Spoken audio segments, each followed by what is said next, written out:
છેલ્લા 2 દિવસથી ખોદેલા ખાડા જેને લઈને આજરોજ બેગવાડાની મહિલાઓ નગરપાલિકા ઓફિસમાં કોઈ મળ્યું ના. વોર્ડ નંબર 3ના નગરસેવકો પણ વિસ્તારના રહીશોનું સાંભળતા નથી.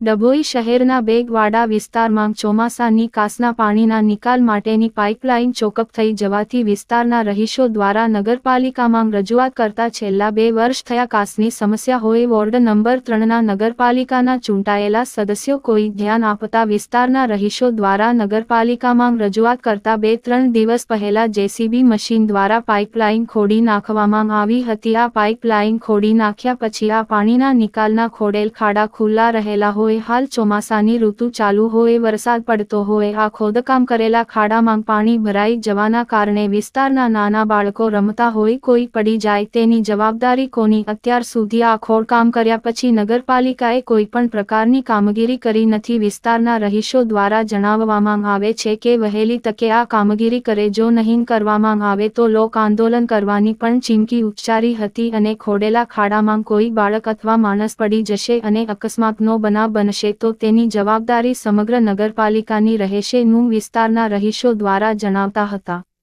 સ્થાનિક રહીશ reporter Fazal Razak Khatri, GPK news.